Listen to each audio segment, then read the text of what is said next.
Dick Morris, was James Comey the leader of the coup? The following excerpt is from Rogue Spooks, The Intelligence War on Donald Trump by Dick Morris and Eileen McGann, published by arrangement with All Points Books, an imprint of St. Martin's Press, a division of Macmillan Publishers. Who is behind the intelligence coup? It began with an unverified dossier compiled by Christopher Steele, the former MI6 spy who was hired by a U.S. opposition research firm and paid by Hillary Clinton supporters to find dirt connecting Donald Trump with the Kremlin during the campaign. In retrospect, this highly flawed dossier was the catalyst that triggered everything else. A loss leader. False though it may have been, its allegations were sufficiently outrageous and sensational to attract the kind of non-stop media attention necessary to put the phony issue of a Trump-Putin arrangement on the front pages.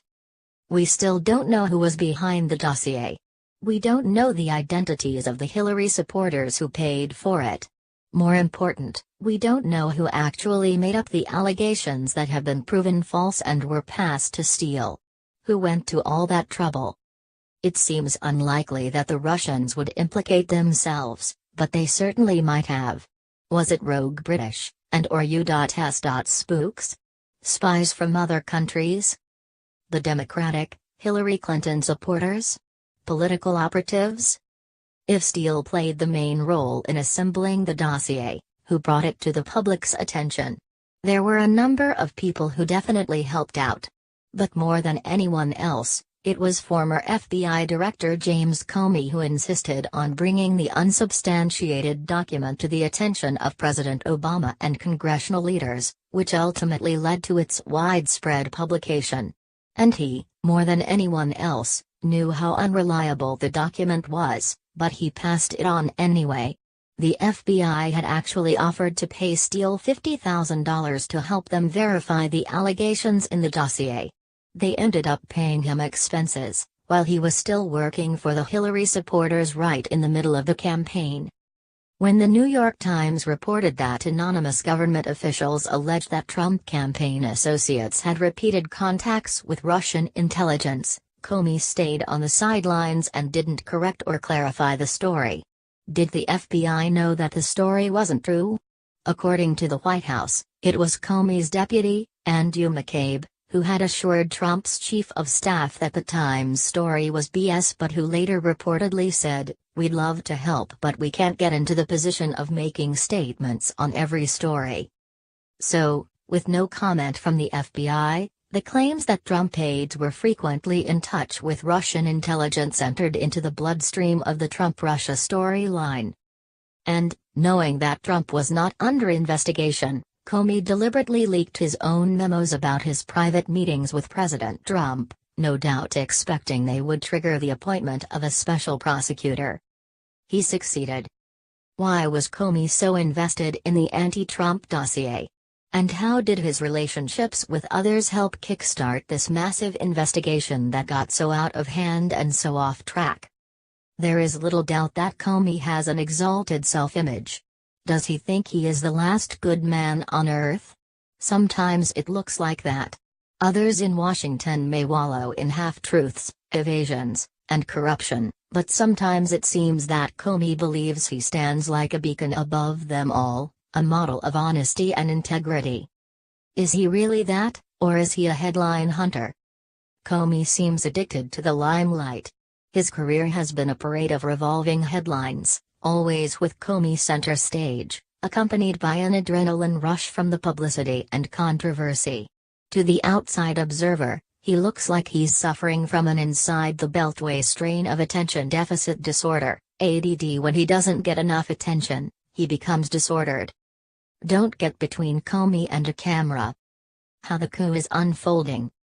The coup progressed when the unverified allegations in Steele's dossier went public. But when Steele had first tried to pitch it to media outlets, he came up cold. They wouldn't touch it without verification and proof. So Steele and his colleagues asked Senator John McCain for help. With the senator's intervention, Steele got the dossier to Comey. It was Comey who considered the dossier so important that he insisted the document be included in January's final intelligence community report on Russian meddling in the U.S. election. That got it distributed to the president and leaders of Congress. Comey had to know that the very act of giving a summary of the dossier to the president and Congress would lead to its leaking and publication all over the internet. He once testified that he knew how Congress works: you give them something confidential and they leak it. So he was not blind to the likely consequences of his actions. Once the dossier leaked, the other half of the new intel media complex kicked in, as every major news organ breathlessly featured each new leak by the rogue spooks to give the impression that the president was nothing more than a desperate criminal trying to cover up his fraud during the election. Trump knew he had done nothing wrong and had been assured several times by Comey in private that he was not under investigation personally. But all this noise was getting in the way of the real progress he wanted to make. He couldn't be an effective president with this nonsense, which he knew had no basis in fact, obscuring his presidency. Confronted with this kind of false narrative overshadowing his administration, it was predictable that Donald Trump, activist that he is, would ask for a public affirmation of exactly what he had been told in private, that he was not under investigation. After all, he knew they wouldn't find anything. That there was nothing to find. But Comey did not comply with that request. Instead, Trump's intervention created a new narrative: the president was obstructing justice. After Comey met with the president, he wrote a memo to himself about their discussion. In his telling, it sounded as if Trump had leaned on him to discontinue his investigations of former National Security Advisor Mike Flynn. But that wasn't the end of it. Comey, no stranger to the ways of Washington, leaked the memo through a friend to the New York Times. We don't have to speculate what his goal was. He explained it himself: I thought that might prompt the appointment of a special counsel. He got fired in the process, but no matter, that goal was achieved. A special prosecutor was now inevitable.